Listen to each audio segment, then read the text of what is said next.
So here we go. Point of order, Mr. Chairman. Two remaining selectmen in Rehoboth were on the hot seat last week, trying to defend their decision not to discipline Police Chief Stephen Enos, who admitted to drinking at this East Providence restaurant one night last month. He was later found by a city patrolman lying in a driveway more than 100 yards away, crying loudly. The chief says, and the selectmen accepted his explanation, that it was an adverse reaction to taking a narcotic. We did.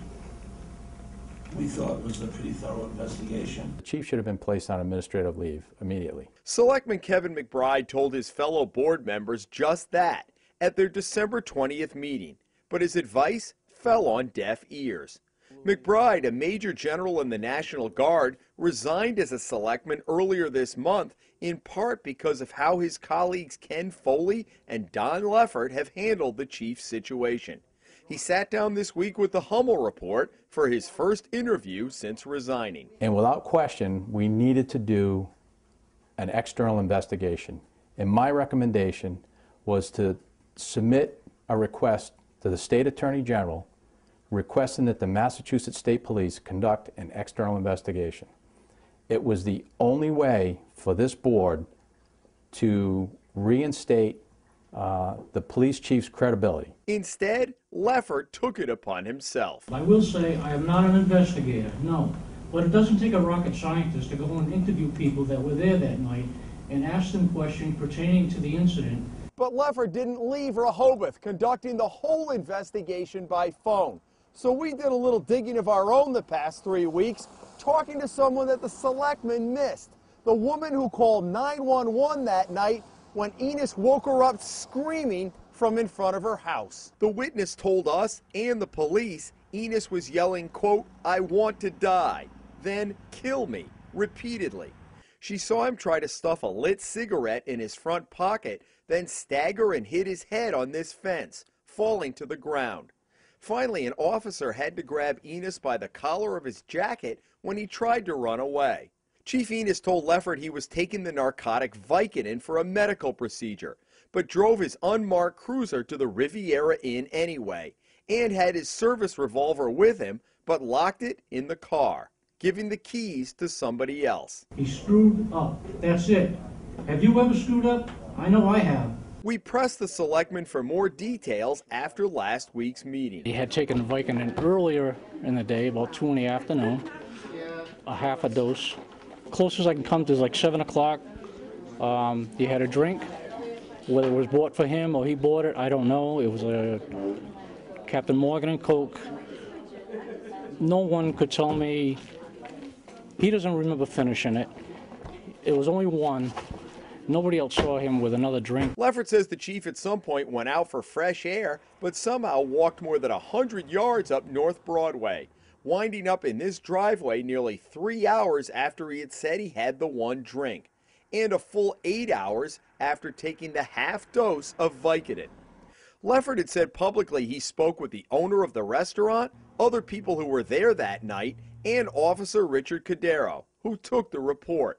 But the restaurant owner tells the Hummel Report he spoke with somebody who did not identify himself for no more than 2 minutes by phone.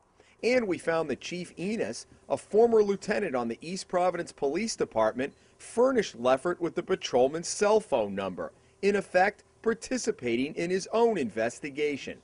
East Providence Chief Joseph Tavares tells the Hummel Report it was inappropriate for the selectman to call the patrolman directly, and Cadero referred Leffert to the chief's office. Leffert never followed up with the chief. But that's not the impression the selectman gave earlier this month. Then why did you call the police officer? How did you get his number?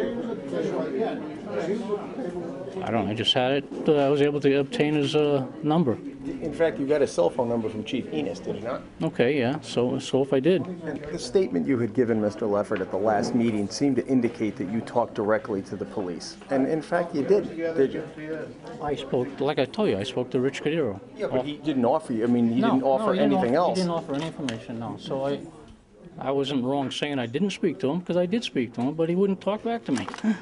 You wouldn't. But doesn't that give the impression that if you're doing the investigation, you're not going to go out and have law enforcement do it? I'm not a professional investigator. Well, then maybe you should go outside the department to do it. I am the liaison to the police department, so that's why I took it upon myself to do this.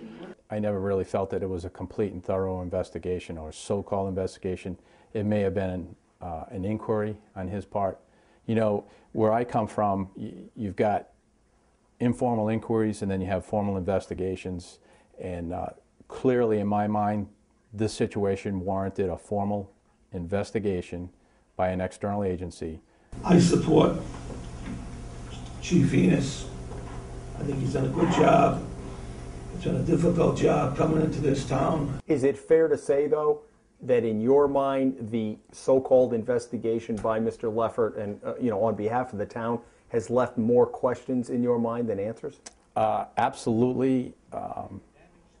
And I would say that a majority of the population within the town, the citizens of the town, are equally concerned. I'm going to shut anybody off real quick if I get snickering and laughing and cheering and growling in the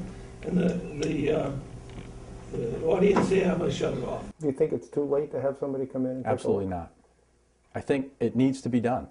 Absolutely, it absolutely has to be done, and it's not too late. What's it going to take to get it done? I don't know. I think if enough of the citizens of this town raise enough concern at the level that they did the other day, the district attorney heard from many of the citizens of the town, the sheriff, maybe that will elevate itself to a certain level. In Rehoboth, Jim Hummel for the Hummel Report.